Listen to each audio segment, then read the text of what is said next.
Elon Musk apaga o polêmico post em que ele relacionava Jeffrey Epstein ao Trump. Será que os dois estão se reaproximando?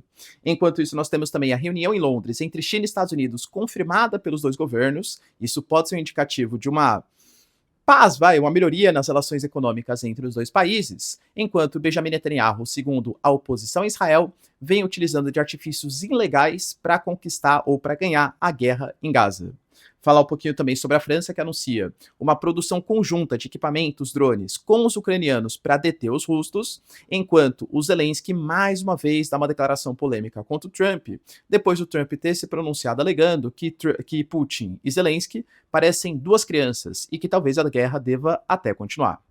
Para finalizar, falar também sobre a cúpula, sobre as várias reuniões entre Macron e Lula, que aparentemente até a própria mídia internacional colocou como super positivo, os dois de mão dadas, enfim, mas o Brasil colocando como inaceitável a condição que os franceses colocaram para fechar o acordo Mercosul-Europeia. Ou seja, pode estar mais distante ainda a possibilidade desse acordo. Enquanto isso, nós temos o New York Times garantindo que a China é uma ameaça para o serviço de inteligência da Rússia, com documentos vazados colocando que a Rússia se preocupa tanto com o Ocidente como com os chineses. Ou seja, essa amizade entre Xi Jinping e Putin não passa de fachada. Na prática, os russos consideram a China como uma grande ameaça à Ásia Oriental. Se vocês querem ter um pouco mais sobre esses assuntos, e muito mais também sobre geografia, geopolítica, atualidades, política, polêmicas, enfim, tudo para você se manter sempre bem atualizado, já se inscreve no canal, deixa seu like e compartilha esse vídeo, que o professor Ricardo conta muito com a sua ajuda. Belezinha? Pessoal, para quem não sabe, a Nômade é parceiraça aqui do canal e eu tô falando para vocês da melhor e maior conta internacional do Brasil, que por ser parceira aqui, ó, tá? Relações aqui próximas, tá? Consegue oferecer para você uma excelente oportunidade no momento em que o dólar tá numa queda assim, cara, sensacional. Não uma recomendação de investimentos, claro, mas geralmente é o momento que eu aproveito para fazer minhas compras, enfim, né? Minha opinião, tá? Claro. Tenho viagem internacional, por exemplo, marcada, né? Já vou ali comprando meus dólares antecipadamente. E a Nômade é o melhor jeito de você conseguir fazer isso. Pô, cara, é super simples, é super prático, você faz na palma da sua mão, não tem grandes burocracias, são as melhores taxas do mercado. E com o meu cupom Ricardo40Fonte, a cada compra de dólares que você tem, você ganha 2% de cashback. Sim, galera, comprou 20 dólares, volta 2%. Comprou 40 dólares, volta 2%. Tem que ser, né, num prazo específico e tal. As condições estão propostas aí. Vou colocar aqui na descrição, mas eu considero uma oportunidade sensacional. A Nômade aceita em mais de 180 países, você pode pagar cartão físico, cartão digital, e ainda tem a possibilidade de usar o cartão de crédito que eu uso, que é o Nômade Explore, que tem pontos que não expiram, para eu que sou esquecido é sensacional. Você consegue ir montando posições, porque vai ganhando cashback dolarizado com as suas compras aqui no Brasil mesmo, tá? Fora vários outros benefícios, como acesso à sala VIP, né, o Nômade Lounge, entre outros benefícios. Cartão Visa e Nômade te oferecem. Então, ó, QR Code aqui na tela para vocês, ou link na descrição, cupom Ricardo40Fonte. Belezinha, pessoal? Então, bora lá pro vídeo, ó. Como eu falei para vocês na introdução, de fato, a briga entre Trump e Elon Musk parece que não vai ter um final feliz para os dois, né? Claro. Mas a gente teve o Elon Musk apagando o post em que ele relacionava o caso do Jeffrey Epstein. Não posso falar aqui, né, galera? A gente pode até gravar um vídeo depois falando sobre toda essa polêmica. Mas estamos falando de uma pessoa que supostamente estaria, já até morreu já, né? Mas que estaria envolvida ali em casos de, enfim, né, de crianças, de festinhas ali, que o Trump também possivelmente, outros famosos participavam também com menores de idade, enfim, coisas muito ruins. E ele fez, olha, o caso ainda não foi divulgado pela mídia americana porque o Trump está envolvido. A verdade aparecerá. Esse post ele apagou. Mas eu não vejo isso como indicativo de uma possibilidade de paz, pelo menos um prazo curto, porque o próprio Trump colocou ontem, imagina, vou voltar minha Tesla, a gente vai parar de financiar ou dar isenções fiscais para carros elétricos, colocou que não tem mais interesse em falar com aquele maluco que perdeu a cabeça, então não vejo uma possibilidade de paz, pelo menos não em curto prazo. Mas deixando bem claro que esse processo de afastamento entre o Elon Musk e o Trump, ele é prejudicial para os dois. E eu diria que talvez até mais, difícil colocar em grau de importância, né? Mas para o Trump. Por quê? A gente está falando, pessoal, de uma SpaceX, por exemplo, que fez uma série de parcerias com o governo dos Estados Unidos, recebendo contratos bilionários para lançar satélites, sistemas, enfim, né, levar astronautas para o espaço. E hoje, se houver uma ruptura, por exemplo, isso pode colocar em um momento em que a gente está falando de uma guerra espacial, com a China aumentando o seu programa ali, né, os americanos também, isso pode, como houve uma mistura entre a NASA, a SpaceX, ou seja, esfera pública e esfera privada, até para comprometer a própria segurança nacional dos Estados Unidos. Claro, professor, mas eles podem fazer investimentos alternativos, outras empresas. Hoje, talvez, a SpaceX, até por ter uma garantia ali do governo federal americano, fosse a que tivesse um nível de desenvolvimento maior para garantir os avanços espaciais em conjunto com o Estado americano. Ou seja, talvez isso demonstre, até por isso, né, o próprio Steve Bannon, por exemplo, que é o ex-coordenador de campanha do Trump, falou que uma das alternativas para esse MAGA, né, o Make America Great Again, aquele cara que é bem trumpista mesmo, é exigir do governo Trump uma estatização, uma nacionalização da SpaceX. Cara, de verdade, né, se os Estados Unidos fizerem uma política de estatização, olha, talvez isso cause uma ruptura da confiança dos mercados internacionais, né? Não acho que os americanos vão fazer isso, sendo a economia mais globalizada e que se pretendia, pelo menos, se vender como uma economia liberal, seja do ponto de vista político, como também do ponto de vista econômico. Vale lembrar também, pessoal, que a gente sabe que o Elon Musk, ele colocou ali no seu tweet, né, no seu X, que existe a possibilidade da formação de um terceiro partido, segundo ele, que seria o America Party, né, ou seja, o Partido América, que seria uma espécie de terceira via, ou seja, nem democrata nem republicano, porque as pessoas estão cansadas dessa disputa política nos Estados Unidos. E ia falar, tá vendo? Pô, eu fiz aqui a enquete, 80% votou que sim. Né? Primeiro que a gente fala de 4 milhões de votos em um país como os Estados Unidos que tem mais de 300 milhões de habitantes, ou seja, é insignificante. Fora que esses 4 milhões, nem todos são pessoas que moram nos Estados Unidos, cara. Qualquer um poderia votar nessa enquete, né? Então, não sei se é uma amostragem tão adequada assim. Mas, enfim, talvez seja um anseio, esses 80% que deram de parte da sociedade americana. O Elon Musk fala que ele poderia ser um pouco mais de centro, um pouco mais comedido em relação ao que é o Partido Republicano e o Partido Democrata. Você enxerga, galera, o Elon Musk como um cara mais de centro em relação ao Partido Republicano? Deixa aí nos comentários. Enquanto isso, galera, tivemos também a confirmação de que Xi Jinping e Trump, talvez não os dois, mas China e Estados Unidos, vão fazer uma reunião em Londres. Sim, galera, essa reunião vai acontecer possivelmente ao longo dessa semana, né? Na verdade, semana que vem, estou gravando aqui no sábado, para discutir a possibilidade de uma amenização da guerra comercial. O Trump fez um longo Truth Social, né? Um X ali, né? Um tweet, entre aspas, falando dessa possibilidade, falou que telefonou com o Xi Jinping, ficou mais de 1 hora, e que existe a possibilidade sim de uma amenização das tensões comerciais entre China e Estados Unidos. Lembrando que ele falou também sobre os minerais e terras raras, que são essenciais. Aparentemente, algumas arestas foram aparadas nesse sentido. A China estava boicotando, estava limitando a venda dos minerais e terras raras. E isso poderia comprometer muito, não só a parte econômica dos Estados Unidos, mas a própria parte militar. O que, aliás, os americanos sabem que é uma importante falha deles, depender tanto da China, que é um inimigo geopolítico, em relação a um setor tão sensível como os metais e terras raras. Até por isso, os Estados Unidos autorizou a exploração de profundezas oceânicas, vem tentando estabelecer acordos, seja com a Ucrânia, seja com a Rússia, da exploração de minerais e terras raras, para tentar depender menos dos chineses. Só que não adianta ter esses minerais se você não sabe exatamente como fazer o processamento para a posterior utilização desses minerais. E isso ainda está concentrado na mão dos chineses. O Xi Jinping garantiu que ele cumpriu o acordo de Genebra, que foi o acordo estabelecido, né, entre Estados Unidos e China, e que ele espera que seja uma reunião séria e sincera, que promova diálogo e cooperação. Os Estados Unidos confirmaram que o Scott Bessent e o Howard Lutnick vão ser os representantes, muito possivelmente numa tentativa de fazer um novo acordo comercial.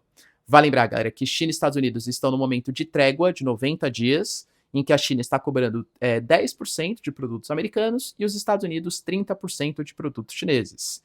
É uma tarifa ainda muito alta, mas claro que menor do que 125% e até 245% no ápice da guerra entre os dois países.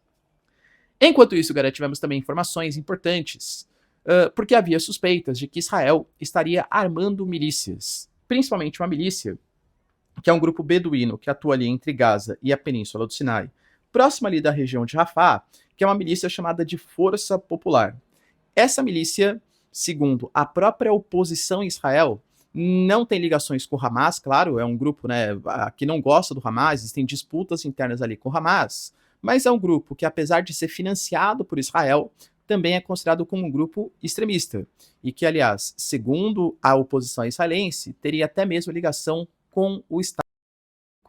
Pois bem, galera, quando foi perguntado para o Benjamin Netanyahu, poxa, você está financiando milícias que estão roubando mantimentos, roubando alimentos da população que iria para Gaza, ele fala que, na verdade, quem faz isso não é a milícia que ele está armando, e sim o próprio Hamas, que rouba esses mantimentos para depois revender, para utilizar esse dinheiro para lutar contra o Estado de Israel, e que ele não vê problema nenhum em armar essas milícias.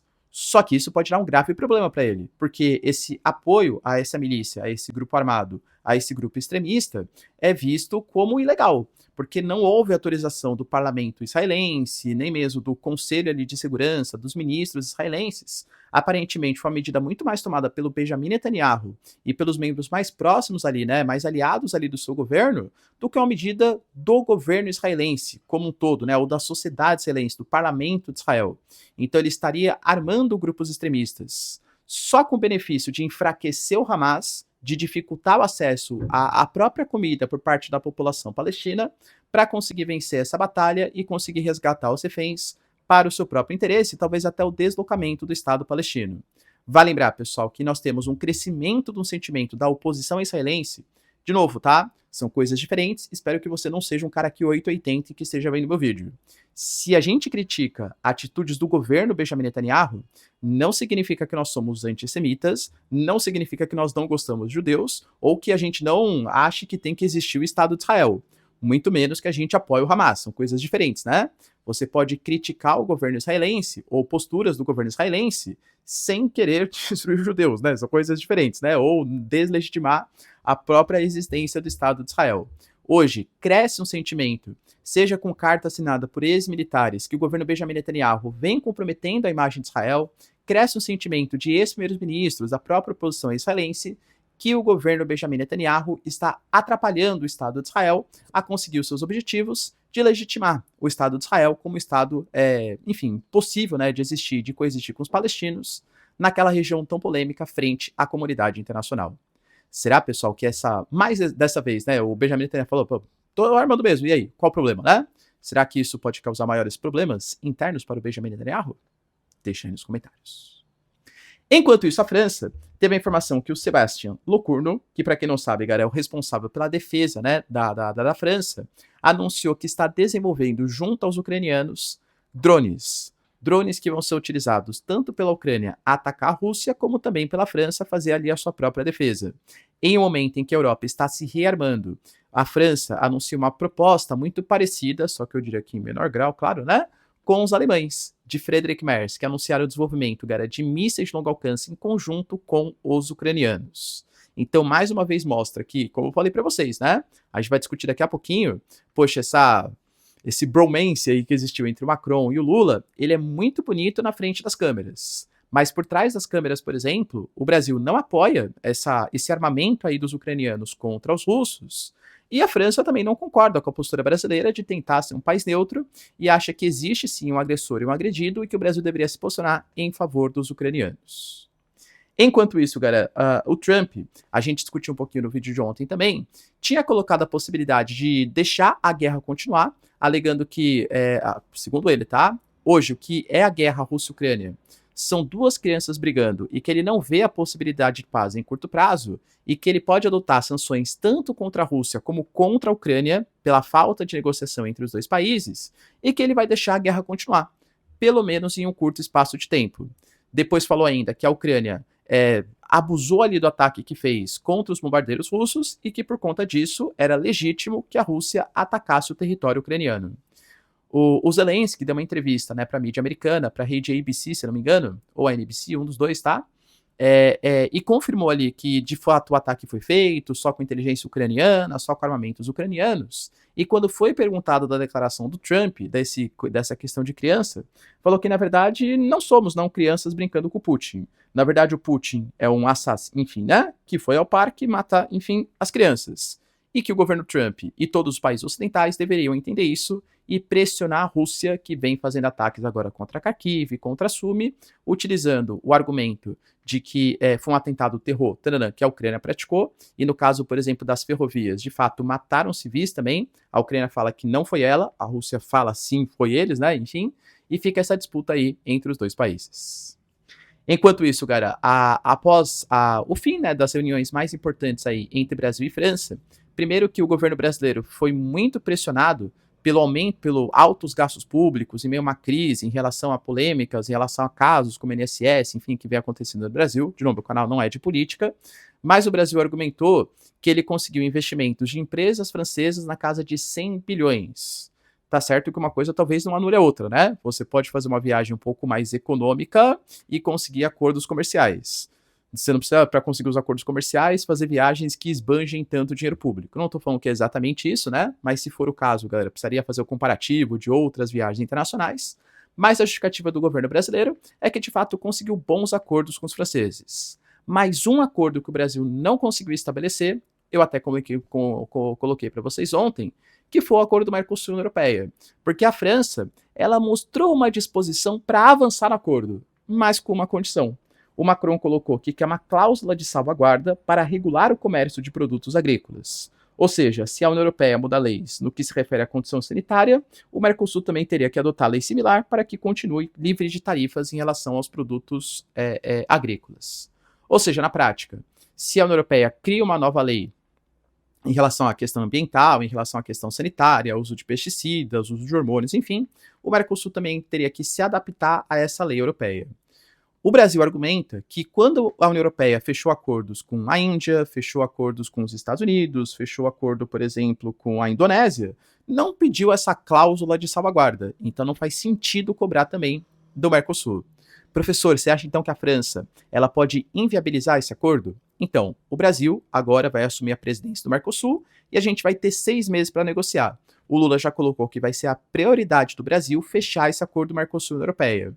A França, sozinha, não tem capacidade de frear o acordo, porque a gente fala de uma França que pertence a uma União Europeia. E aí, quem vai propor a Comissão Europeia, a presidência da União Europeia aprovou, tem que passar pelo Conselho Europeu principalmente, depois pelo Parlamento Europeu. Se a França sozinha não quiser o acordo, a França não representa uma maioria absoluta, claro, no Parlamento nem no Conselho Europeu. Mas a gente já teve, por exemplo, a ministra da Agricultura francesa viajando em direção à Hungria e à Áustria, que são dois dos países que odeiam também essa proposta de um acordo do Mercosul Europeia, alegando que a agricultura do Mercosul não tem regulações ambientais, sociais, fitossanitárias, enfim, equivalentes à da União Europeia. Então seria uma injustiça com os agricultores locais. A França está tentando fazer um lobby. E claro que a França é um país importante na União Europeia. Então, talvez um desagrado muito grande dos franceses possa até fazer com que, sei lá, Alemanha, Espanha, os Países Baixos, por exemplo, que são favoráveis ao acordo, poxa, mas se a França não quer, né, é um país tão importante, será que a gente vai ferir o sentimento dos franceses? Então poderia até voltar atrás, recrudescer esse acordo. O Brasil fala que não aceita essa condição que foi proposta pelos franceses e vai tentar finalizar o acordo. Se você tivesse que apostar, galera, sim ou não, hein? Será que o acordo Mercosul-Europeia finalmente sai depois de ter sido começou a ser pensado em 1999? Será que agora, depois de 26 anos, sai o acordo? E para finalizar, pessoal, notícia bem polêmica também, falada pelo New York Times, alegando que, segundo documentos hackeados vazados pelo Arias Leak, depois de 6 agências ocidentais, presta atenção, hein, ocidentais. De novo, em geopolítica, tudo tem interesse. Esses documentos vazados, essas informações que aparecem, confirmadas somente por agências ocidentais, a gente sabe que faz parte também de uma guerra híbrida. Não estou falando que é mentira, mas, né, tudo tem que ver com uma certa desconfiança. Colocando que a FSB, que hoje era o serviço de inteligência ali, como se fosse um sucessor da KGB, né, da antiga União Soviética, agora para a Rússia, coloca que a China é sim uma ameaça à Rússia. Segundo os documentos que foram vazados, a Rússia hoje vem fazendo um reforço da espionagem contra a China, porque a China tem ambições territoriais. E de fato, galera, nesse ponto tem certa razão, hein? A gente sabe que existem alguns territórios que são disputados entre Rússia e China, tanto que, num passado recente, questão de 3, 4 anos, você tinha a Rússia promovendo uma forte militarização da fronteira em relação aos chineses, porque existem pontos sim de discórdia entre os dois países. Talvez agora não seja o momento, né, já que a gente tem uma coalizão com os BRICS, anseios aí parecidos, similares entre os dois países, de voltar nesse conflito, mas é uma coisa que talvez no futuro possa opor russos e chineses. Outro ponto importante, a Rússia vê hoje os países ex-membros da União Soviética, costumam falar, né, brincar que são o zão ali da vida, Tadiquistão, Turcomenistão, Quirguistão, enfim, o Azerbaijão, como países que são áreas suas de influência, né? São regiões de forte influência russa, até por terem sido membros da antiga União Soviética. Só que a China vê também ali um potencial gigantesco, tanto pelos recursos minerais, como por exemplo o urânio, como por exemplo ser um bolsão de gás natural, pela própria localização territorial de uma a própria rota da seda, né, o Road and Belt chinês, por exemplo, de ferrovias, rodovias, fluxos, redes materiais que podem ser utilizadas nesses países, então existe uma briga pela disputa de área de influência da Ásia Central. Em outras regiões também, como o Extremo Oriente, ou também, né, como a Ásia Central. Então existem vários pontos que vão ser disputados entre russos e chineses, e, segundo a mídia ocidental, de novo, né, o New York Times, a gente tem a própria Rússia garantindo que sabe que existe uma contra-inteligência chinesa que monitora todos os conhecimentos militares russos, os drones, os equipamentos, os satélites, tudo que a Rússia utiliza para conseguir fazer uma espionagem e no futuro utilizar isso a seu favor. Outra região de grande destaque é o Ártico, e de fato a gente sabe quanto que o Ártico é estratégico, e a Rússia tem um potencial muito grande ali pela fronteira com a região do Polo Norte, né? Então a China também estaria interessada nessa região, seja pelas rotas comerciais, seja por ser estratégico do ponto de vista militar, está muito próximo de países membros da OTAN, do próprio Estados Unidos, da própria Rússia, tá? Então existem disputas também na região do Ártico. Segundo a mídia, existe até uma operação que a FSB lançou, que é a Entente 4, que planeja nos próximos anos aumentar o nível de fiscalização contra os chineses, garantindo que a China é uma ameaça contra a Rússia. E aí, pessoal, acha que esse vazamento, propício, hein, de ser vazado pelo Ocidente, né? Coincide com a realidade? Acha que realmente os russos veem os chineses hoje como ameaça? Ou isso é tudo coisa inventada pelo Ocidente, hein? Deixa aí nos comentários, quero saber sua opinião. No mais, galera, se vocês curtiram o vídeo, tamo junto, beijos, abraços e tchau, tchau.